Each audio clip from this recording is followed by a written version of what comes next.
तो good morning everyone. आई hope सो आपके preparations काफी अच्छे चल रहे हैं, राइट? या ओके ओके चल रहे हैं, ठीक है। देखो, let's get first comfortable with the paper style, ठीक है। सो आज हम क्या करने वाले हैं, बहुत ही सिंपल तरीके से मैं आपको बताऊं। What we are going to do today is that हम थोड़े चीजें समझेंगे कि हम स्कोर कहाँ पे कर सकते हैं, ठीक है। हम F7 में स्कोर कैसे कर सकते हैं, हम वो समझने वाले। Okay guys. तो देखो, स्कोरिंग मतलब क्या कि आप अपने मार्क्स गवाओ ना।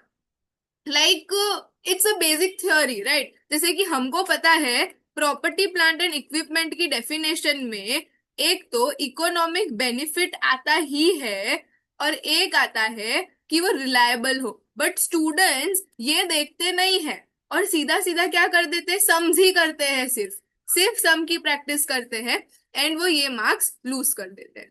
समझ में आ रहा है आपको मैं क्या बोल रही हूँ? समझ में आ रहा है?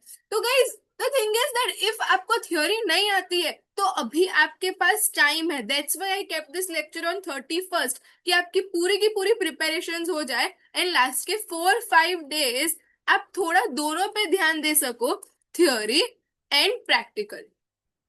आपकी एग्जाम थर्सडे को है, right? Your exam is on Thursday which is your 5th, है ना?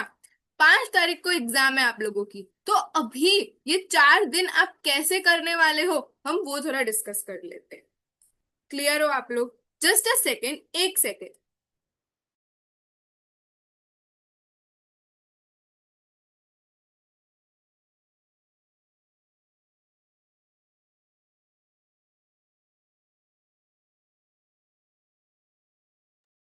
ओके, समझ में आ रहा है हम क्या करने वाले हैं? तो सबसे पहले पेपर स्टाइल एक बार समझते हैं। आई नो आप डे 1 पे पेपर स्टाइल समझे होगे और आज डे 30 आपका बिल्कुल लास्ट होगा, जहाँ पे लास्ट के फ्यू डेज जहाँ पे आप फिर से पेपर स्टाइल समझोगे। बट ये पेपर स्टाइल आप क्यों समझ रहे हो? ताकि आपको पता चले कि मार्क्स कैसे गेन कर सके, ठीक है। देखो, सबसे पहले डोंट यूज योर ब्रेन की सबसे पहले मैं सेक्शन सी करूं, फिर मैं सेक्शन बी करूं, फिर मैं सेक्शन ए करूं। Guys, trust me, section C is time consuming. Section C is time consuming and you will lose your marks.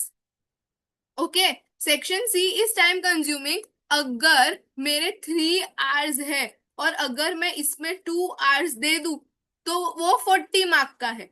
पर मेरे 60 मार्क, जिसमें मुझे दो दो मार्क बिल्कुल ही आसानी से मिल सकते हैं, बिल्कुल आसानी से मिल सकते हैं, दो दो दो दो मार्क्स करके जब आप राइट राइट राइट होगा तो बिल्कुल आसानी से मिल सकते हैं। तो आप अगर सेक्शन सी पहले करते हो और आप बाद में सेक्शन ए, बाद में सेक्शन बी करते हो, then you are going to lose your marks. Trust me.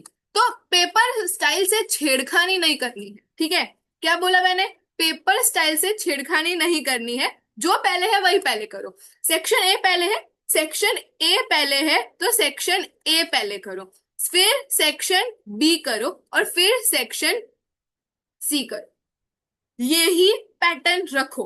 And guys, trust मी, ये जो सेक्शन ए है ना, अभी आपको लग रहा है कि यार नहीं बहुत टाइम लग रहा है, बहुत टाइम लग रहा है, बट एग्जाम प्रेशर के अंदर सेक्शन ए आपका 15 मिनट्स में, मैक्स 15 to 20 मिनट्स में हो जाएगा, क्योंकि ये सेक्शन में थियोरी थोड़ी ज्यादा होती है।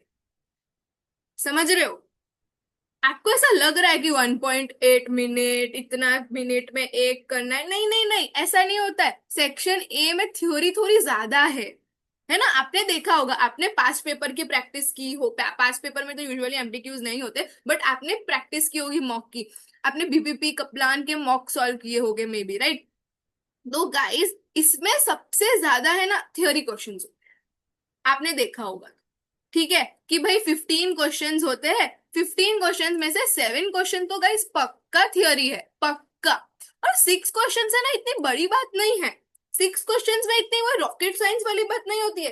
Trust me, you will loose marks, you will loose marks. ये पता है कैसे? अब बहुत एक्साइटमेंट में जो कह रहे हो, वाह ये आता है वो आता है। सबसे बड़ी गलती सेक्शन ए में ये होती है फ्रेंड्स, सबसे बड़ी गलती, मंथ्स कैलकुलेशन में स्टूडेंट मिस्टेक कर देते हैं। आ रहा है समझ में? आ रहा है समझ में? मंथ्स कैलकुलेशन करने में स्टूडेंट्स मिस्टेक कर देते हैं। मतलब क्या? देखो, मतलब ये आप अब है ना सेक्शन ए कभी भी करो तब आपको ये याद रखना है कि यार मिड ईयर तो नहीं है, जैसे कि ये जनवरी है, ये दिसंबर है, मिड ईयर तो नहीं है, जून में तो असेट असेट डिस्पोज नहीं हो रही है, या जून में तो असेट का एक्विजिशन नहीं हो रहा है, गवर्नमेंट ग्रांट्स तो नहीं मिल रही है। आ रहा है समझ में आपको? I am giving examples, right, this is not a practical scenario, may be यहाँ पर नवंबर भी हो सकता है। गाइस डेप्रिसिएशन में मिस्टेक करोगे, फाइनेंस कॉस्ट में मिस्टेक करोगे। Are you getting? Are you getting me? Just thumbs up please, या yes yes in chat box. At least you can communicate, है ना? कम्युनिकेट तो कर ही सकते हो, चैट बॉक्स है, इतना चैटिंग दूसरों से करते हो, इधर भी थोड़ा कर लो। Okay, okay, I got 4 responses out of 9। Okay, okay, I hope so आपको समझ में आया। तो देखिए, सबसे पहली गलती आप किधर करोगे? डेट्स में। ये वो वाली डेट नहीं है, ये सच में डेट है जो आपकी 2 मार्क्स गवा देगी। ठीक है, वहां पर तो यस तो अलग होता है, बट यहाँ पर तो फिर अगर आपने डेट्स नहीं देखी ध्यान से, trust me guys, you are going to lose marks, trust me and I am honest. ठीक है, यहाँ पर इतनी सिली मिस्टेक्स करते हैं ना students that you won't believe, इतनी सिली मिस्टेक्स करते हैं। आ रहा है समझ में आप लोगों को? ठीक है, done guys, I hope so it's clear, right.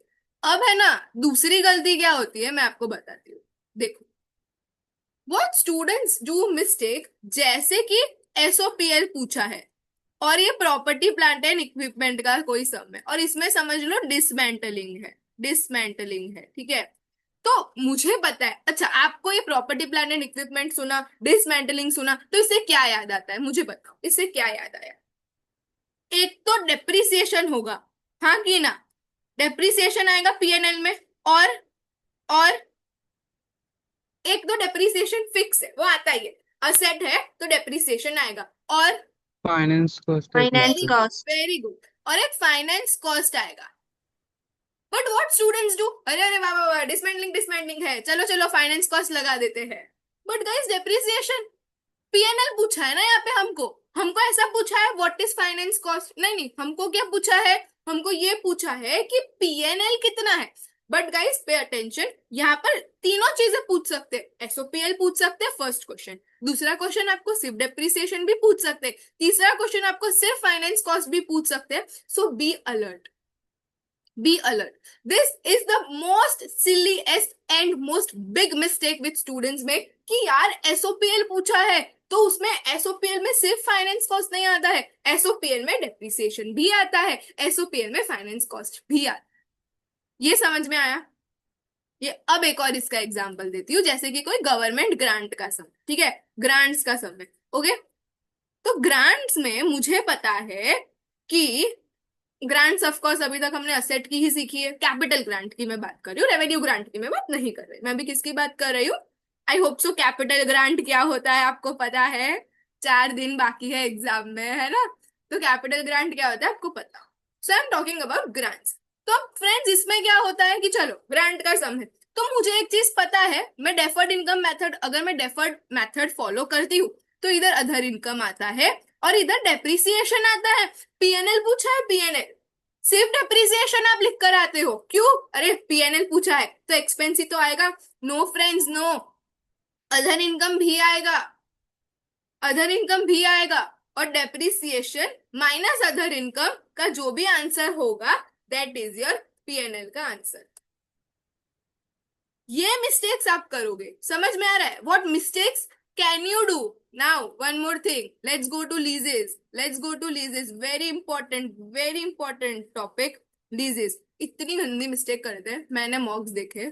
लीजेस, लीजेस में क्या आएगा? डेप्रिसिएशन भी आएगा, फाइनेंस कॉस्ट भी आएगा।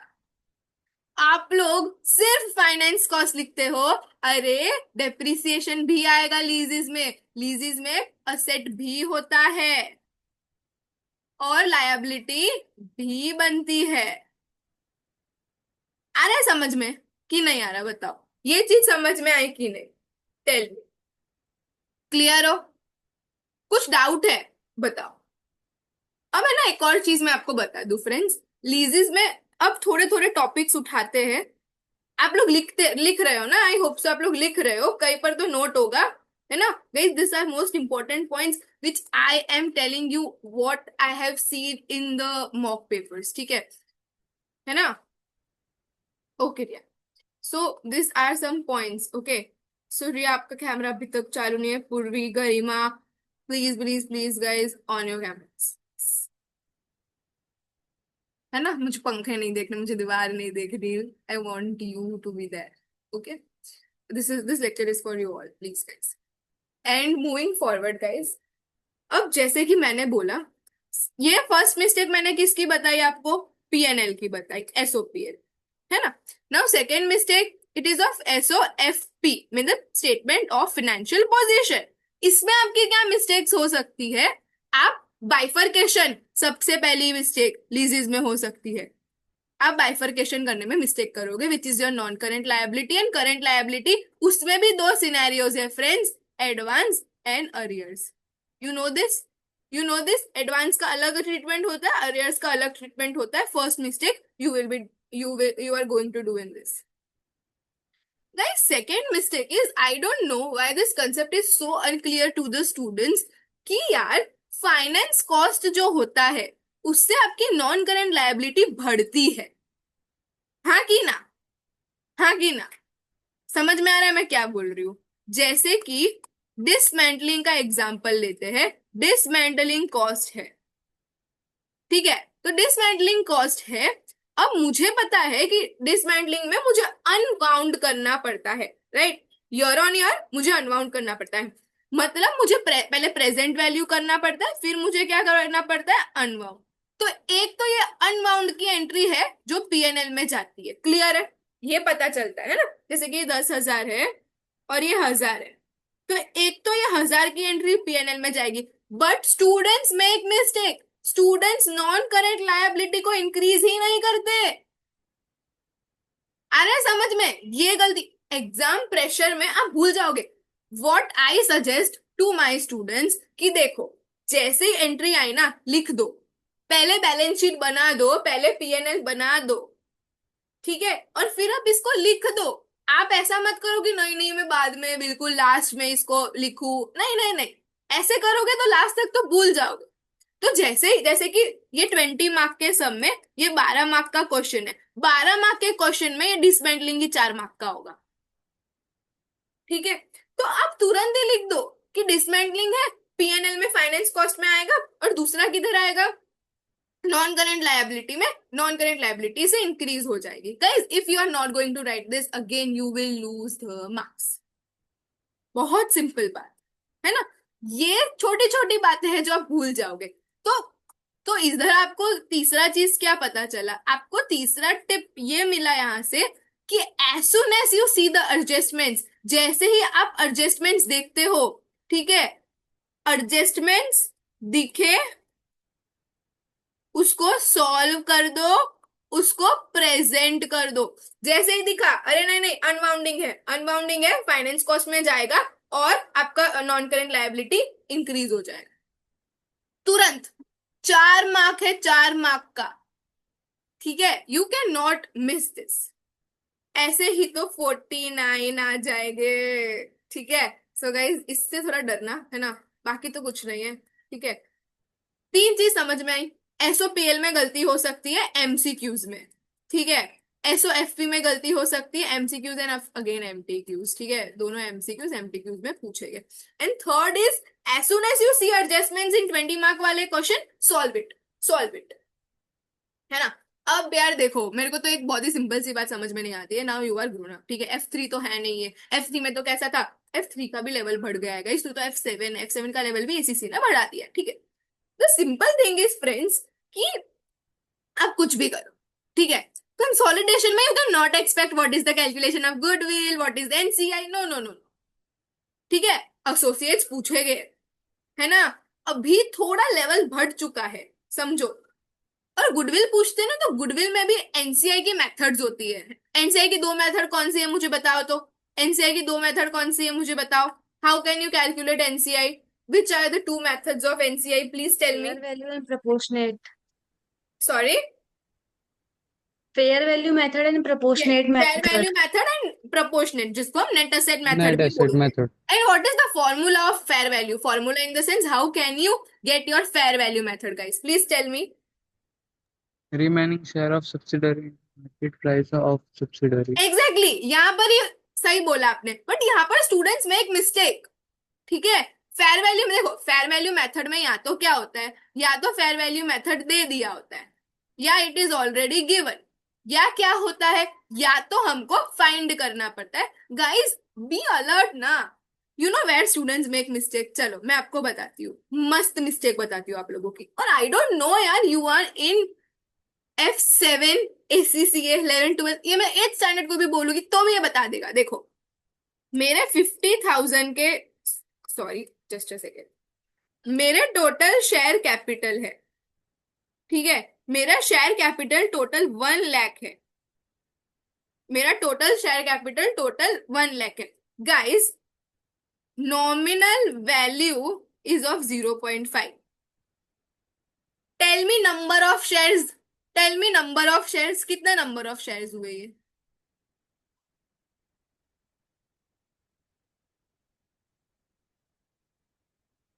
Tell me number of shares. देखा, 1 मिनट में जवाब 2 आना lakh. चाहिए यार, 1 सेकेंड लगना चाहिए. Okay, 2 lakh. 2 lakh. 2 lakh. Guys पता है आपको क्या करते हैं स्टूडेंट्स? 1 लाख. 1 लाख ही तो है. Guys there is a huge difference between ये एंड ये. एक शेयर 0.5 का है. शेयर्स मतलब quantity, quantity, and this is your amount. अभी आपको आ रहा है, क्यों अभी आपको आ रहा है? क्योंकि मैं एक कर रहे. बट जब आप एग्जाम में होगे ना, आप ईपीएस पे मिस्टेक करोगे, आप कंसोलिडेशन में मिस्टेक करोगे. आ रहा है समझ में आपको? This is the mistake which you are going to do in your examination, कि एक शेयर का प्राइस हमेशा $1 नहीं होता. एक शेयर 0.5 हो, अगर 0.5 का है, ये हमारी टोटल शेयर की वैल्यू है. मतलब 1 लाख का शेयर का 1 लाख का अमाउंट का कितना शेयर्स होगा, which is your 2 lakh shares. आ रहा है समझ में आप लोगों को? ये मिस्टेक करोगे, और ये इतनी गंदी मिस्टेक है ना, मैंने देखा है ईपीएस में स्टूडेंट्स मेक दिस मिस्टेक. ठीक है, ईपीएस में स्टूडेंट्स मेक दिस मिस्टेक. तो अभी हमने एक और क्या सीखा? हमने ये सीखा कि एक और गलती कहाँ पे हो सकती है. Fourth, shares. Shares calculation, not in share calculation. Logical है कि कंसोलिडेशन में तो ये सबसे इंपॉर्टेंट पॉइंट है. कंसोलिडेशन में तो ये सबसे इंपॉर्टेंट पॉइंट है, क्योंकि कंसोलिडेशन में हर जगह पर ये टेस्ट होता है, number of shares, number of shares, number of shares. और गलती से भी आप लोगों ने 1 लाख नंबर ऑफ शेयर्स लिख दिया, गए पूरा गुडविल. गुडविल के मार्क्स नहीं मिलेंगे. Goodwill would be 0, NCI would be 0, 0 0 0, खत्म. आ रहा है समझ में आपको? देखो ये ना एक बेसिक कैलकुलेशन है. दिस इज नॉट योर सम. ये आपका कोई कंसेप्ट नहीं है, ये दिमाग का क्वेश्चन था कि एक की वैल्यू 0.5 है, तो 1 लाख तो डॉलर है ना, ये तो टोटल वैल्यू है. This is not quantity. मुझे चाहिए मेरे कितने क्वांटिटी ऑफ शेयर्स है. आपको पता है, इफ यू नो, एक सम है जिसमें ओपनिंग बैलेंस फाइंड करना है शेयर कैपिटल का, और क्लोजिंग दिया हुआ है. Do you know this is the sum of BPP? Do you know guys? ठीक है, कोई बात नहीं, देखना ईपीएस में एक सम है, बहुत इंपॉर्टेंट, कर लेना. वो प्री, आई थिंक पिछली बार पूछा था, एग्जाम में भी पूछा था, और प्री सितंबर समथिंग में पूछा. ओके, सो एक बार देख लेना. बताओ ये समझ में आया आप लोगों को गाइस? नाउ ये चार, अभी तो हमने मेन 4 बातें किया. मैं और भी जैसे जैसे मुझे याद आएगा कि नहीं नहीं ये आएगा ये आएगा, I will be telling you. ठीक है, but moving forward, so where I was, your tip number 1 is your exam structure. Okay, इससे पहले can we reconnect the meeting, तो ये कंटिन्यू रहे, है ना? Please reconnect the meeting, so we can continue this, है ना, क्योंकि मुझे 2 वीडियोस चाहिए। Okay, so reconnect.